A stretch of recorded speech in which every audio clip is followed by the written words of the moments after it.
Neko lobela mingi kambo ya papa Matui Samuel. Frère Matui Samuel. Noko Matui Samuel. Matou Samuel. Matou Samuel. Ah, papa nangai. Yongo pinda yebisa biso nanu. Papa Matou Samuel. Frère Matou Samuel. Trop c'est trop, papa. Trop c'est trop. Obeti ma bé. Obeti ma bé, frère Matou Samuel. Noko yaya.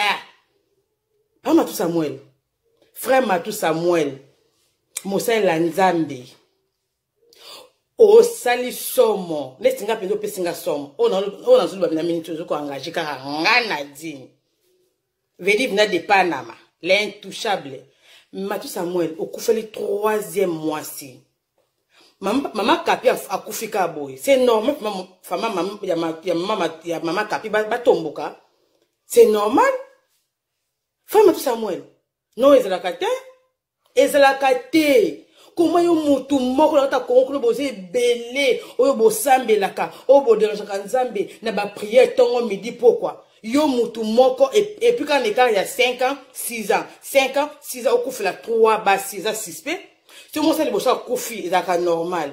Ce moment c'est mi bala koufi, c'est normal. Mais c'est comme une première accueilli, deuxième accueilli. Frère Matou Samuel, et comme 6 p. Et comme 6 p, au Kobang c'est même ma famille na yo, au Kobang c'est même ma collègue na yo, bazo ko vendre so wana, bazo consoler wana, sa mitema, bazo yima, ba obeta mabaku, même ibana na yo natandako, ozo bangisa bango, na quartier na bino, ozo bangisa batu, ne biso sambelaka, ozo bangisa batu, na ceux qui orchestre na yo na groupe na yo, ozo bangisa batu Matou Samuel. Maman Kapi le kaka awa déclaré awa kebo biso to funa ba comment ba funa munoko ba o akufi na arrêt cardiaque akufi na obésité akufi na boy bango base bo so fa débat so fa liboso Maman Kapi bango tozaka ba obèse basi mbalo Matou Samuel akufi la ka wana avant Maman Kapi akufa bango tozaka ba obèse ba obésité matanga ya mwasa Matou Samuel liboso akenda ka ngote poani boyebi akenda ngote parce que famille à moi, ce n'est pas bête papa Matou Samuel. Maman Olangi, que son âme repose à paix. À Luandako.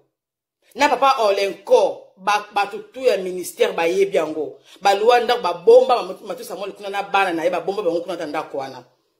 Banga ba beta ye. Eleki.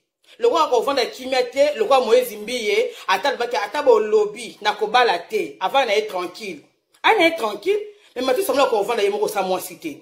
Siko ya mbala akufa ki okokite Maman Kapi a déclaré loba a ke Matou Samuel ba minuit okina ba cimetière oza kisi oza ba kisi oloka ko bomaye. Même pas somme. Le quoi l'équipe moi quelques années au bitin, il m'a dit c'est silaki ba to so abosani na langa tabananga ya décembre. So Matou Samuel o atna ba mo kote na ezo awa ezo maiza même pas. O atna studio te. Parce que on n'a pas le choix. On n'a pas le choix. Parce que vous, ceux qui les font en Christ, ceux qui les pasteurs et ceux qui les ministères chrétiens, on en a ras le bol de vous. Bossa kababuzoba, bossa be karayaminene. Bobenga ba kofi, ba fali, ba mission, ba mission mokili, batabakisi, baliaka batu papa ou ma femme moi combien d'années kufati. Kofi Olomide. Na moi c'est bien magicien monene moi ça Kofi na kufate poani moi ça fali pona kufate papa ne banda kana bo jeunesse pona kufate kaka yo Mosela Nzambe o de Nzambe tongo midi pourquoi na ba prière na ba jeûne o kufela moi c'est ya mi satu so ba lobby o bino ba congolais loi normal za kaka bino so muta kufi o ba lié oui Matou Samuel lié. C'est un condoléance dans la famille à Maman Kapi na bana Maman Kapi. Matou Samuel na pèse na condoléance té. Na pèse yo condoléance parce que trop c'est trop. Il faut le kao loba. Il faut le kao loba. Bilo fo amuno boba o Matou Samuel courage o kufeli yaka o bino webi ke Matou Samuel wana azaka soliste na t-shirt ne bandi la t-shirt pas boziana. Ceux qui accompagnateurs ou bien solistes. Boye biango. Biso tout autre, ça m'a soumna biso. Matou Samuel va revoir les passés dans yon tambola bienté. Est-ce que mon frère canabo jeunesse na yo et donc rattraper au lelo parce que tout ça na kibo jeunesse na biso et attention na kimukolo matsa mwel o sali o za nda suspect po na ngai na bizanga Nadine et c'est de pana l'intouchable kat na nkolo et sali suspect obeti mabe atabasi ba kufaka ya yo eleki atabasi ba kufela ka yo eleki parce que kuna bato ya combien kuna bayembela ka nzambe na ya mokili na ya nzambe bakufela basoka yo te kaka yo mutu moko olelaka pe kaka nzambe le saka ka yo kaka nzambe le saka ka yo mosale na ye pour le saba kofite pour le saba we ransonite pour le saba falite pour le saba ba fabrica cité kaka yo mosale la nzambe yo to sola na nzambe 24 heures sur 24 heures pour nzambe ale saka ka yo mona na ye ba to so la te kaka pour ani Matou Samuel non Matou Samuel va revoir va revoir depuis nous comment va fond la minoko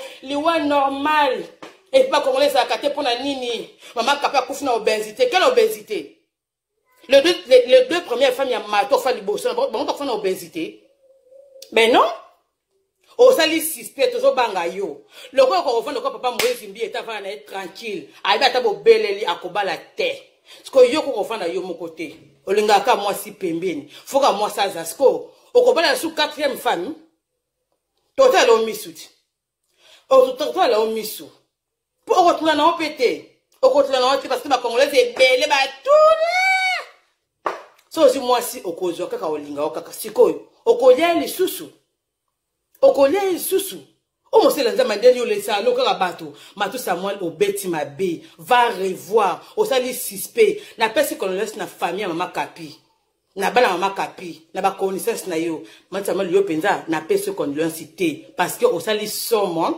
au sali suspect au bangisi batou trop c'est trop tu as kata bataminene ba misa mokili ba kufla basi to bi oui alekisiye pour l'album oyo a sacrifier pour jusqu'au lekisiye ni banje mo ya kala banje mo akala siko lexi mama Kapi par rapport à quoi mo se la nzambe obeti mabe va revoir les passés na yo bongisa ko sambla na yo bongisa ko sambla na yo tala les passés na yo ndenge no tambola kana ba jeunesse na ba 10 ans 12 ans 15 ans ba 16 ans otambola ka ndenge nini otambola ka ndenge papa Matou Samuel obeti mabe trop c'est trop nzambe o asambela ka muto sambela nzambe mingi jane nzambe azaka rapport alelisaka yo non trop c'est trop non oh bonne pe boyeko bo famu noko akufuna obésité vedi ba obésité tu ba kuna Amérique bango ba kufa ba obésité tu ba dans monde tu bango ba kufa ben non il y a des obèses ba vivre tranquille ba ça bien mais ça obèse mama Kapi mulene malonga za kinao mama Kapi mulene malonga za kinao oto mona kuna ba Amérique tala mutu munene atuna porte ka to bimate o mama Kapi mulene malonga za kinao ba akufi pona obésité quelle obésité les Congolais bobos na noki alekaka papa Matou azana kisi azolukisa ye aboma bobos nyango pour la kufe komio liwa normal ne ba Congolais zakate ah ça va pas non vous les Congolais vous parlez papa vous oubliez